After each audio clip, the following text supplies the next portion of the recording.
তোমরা কে কে বৃন্দাবন গেছো সবার প্রথমে এটা বলো। আর যদি যারা এখনো যাওনি তাদেরকে বলবো তারা কোনোদিন যেও না বৃন্দাবন। কারণ বৃন্দাবনটা এমনই জায়গা যে একবার যাবে সে পাগল হয়ে আসবে। যদি সে সত্যি নিজের ভক্তি নিয়ে ওখানে যায় একবার, শুধু রাধারানীকে দেখার জন্য, শ্রীকৃষ্ণকে দেখার জন্য। রাধে। তো অনেক দিন পর আমি ভিডিও করছি এইভাবে, কারণ আমার তো ডেইলি ব্লগ আসে। তো তোমাদের সাথে একটা ছোট্ট জিনিস শেয়ার করব।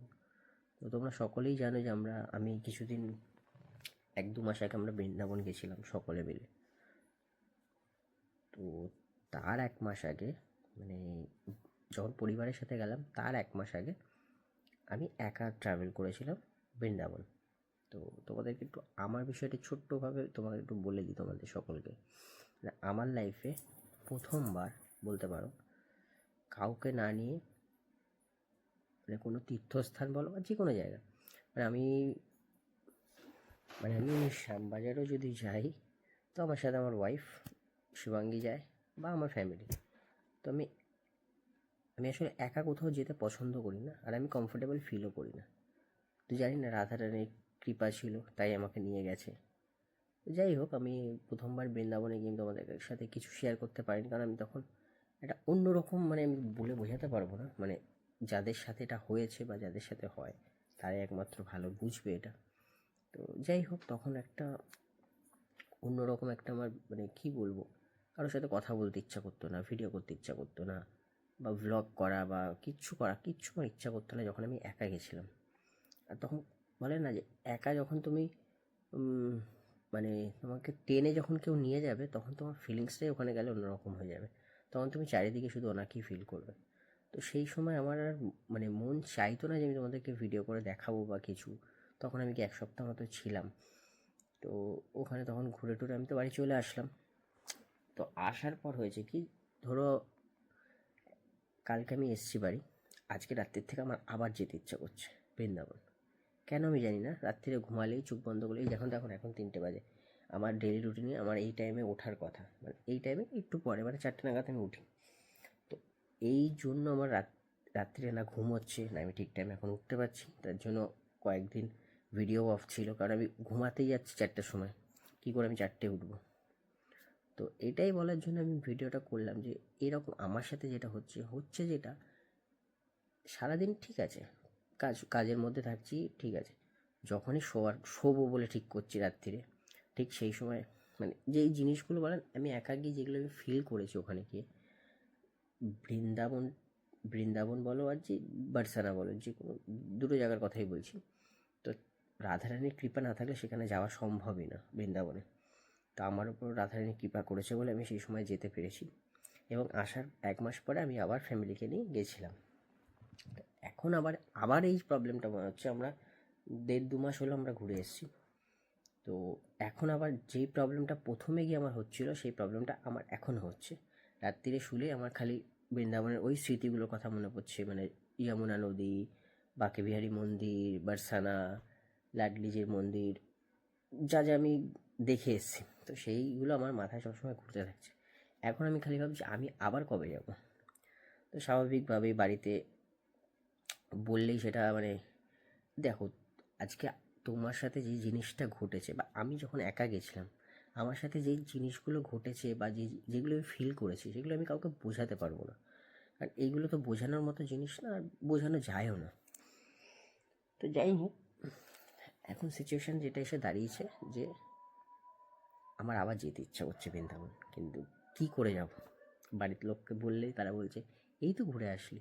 স্বাভাবিক যে এই তো ঘুরে আসলি, আবার কেন যাবি, কী কাজ আছে এখন আবার যাওয়ার, আর যাওয়ারই যদি হয় তুই অন্য কোথাও যা, এই তো বৃন্দাবন থেকে ঘুরে আসলি। কিন্তু তাদের আমি বোঝাতে পারছি না। আচ্ছা তোমরা বলো, কাদের কাদের তোমাদের এই জিনিসটা হয়েছে, বৃন্দাবনে গেছো এবং এসছো, আসার পরই তোমার আবার যেতে ইচ্ছা করছে, বা বৃন্দাবনের কথা ভাবলে তোমার চোখে জল আসছে, রাত্রিরে ঘুম হচ্ছে না, এরকম কাদের সাথে হয়েছে একটু যদি হয়ে থাকে জানি।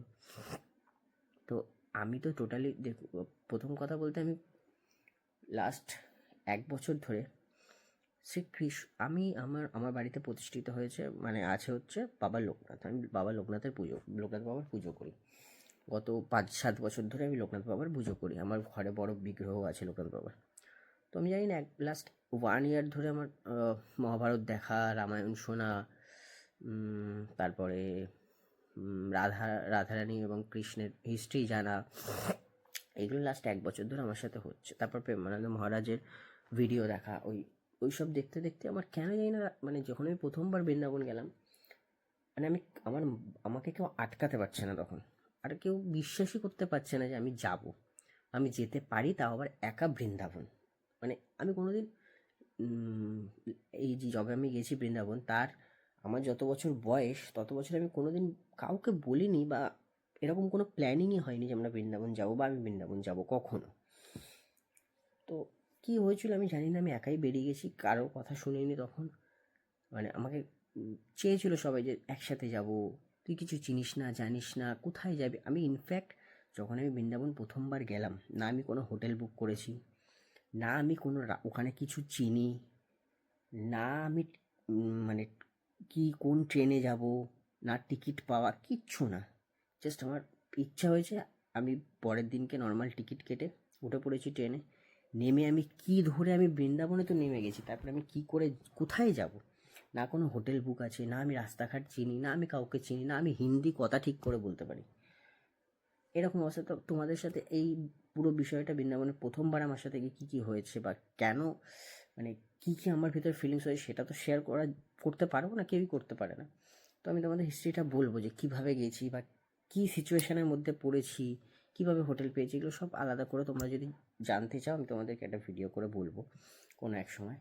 তো এখন যেটা হচ্ছে যে আমার এই তো এখন প্রবলেম তোমাদেরকে যেটা বললাম, তো এখন জানি না রাধারানী আবার কবে কৃপা হবে, আমাকে আবার ডাকবে বৃন্দাবনে। তবে আমার জানি না কেন আমি এরকম আগে ছিলামই না ইনফ্যাক্ট।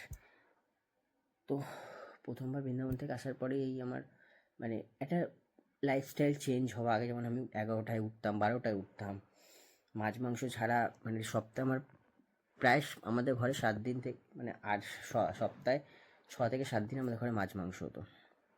একদিন নিরামিষ খেলে, সকালবেলা নিরামিষ খেলে, রাত্রিবেলা আমাদের মাছ মাংসই লাগতো। তো সেখান থেকে অনেকটা ডিটাচ হয়েছে এসবের থেকে। তো এটাই ব্যাপার যে জানি না কী হচ্ছে আর কী হবে। মানে বৃন্দাবন এমন হয়েছে আমার, বৃন্দাবনে আমি জানি না কেন এরকম হচ্ছে আমার সাথে, আমি সেটাই বুঝতে পারছি না যে এরকম কেন হচ্ছে। যে আমি তো ঘুরে আসলাম, আমি দেখে আসলাম, মন্দির দর্শন করে আসলাম ভালোভাবে। আর এমনও না যে আমি 2 দিনের জন্য গেছি, 4 দিনের জন্য গেছি। আমরা যখন গেছি 10 দিন 12 দিন থেকে তারপর আমরা এসেছি। মানে মোটামুটি আমাদের সব মন্দির ঘুরেছি, ভালোভাবে থেকেছি, তারপরে এসেছি। আসার পরে আবার আমার এরকম হচ্ছে কেন আমি সত্যিই জানি না। আর রাধারানী আমাকে কবে ডাকবে, কবে আমি যেতে পারবো, আমি তাও জানি না। তো দেখি কি হয়, সবই রাধারানীর কৃপা। চল, রাধে রাধে।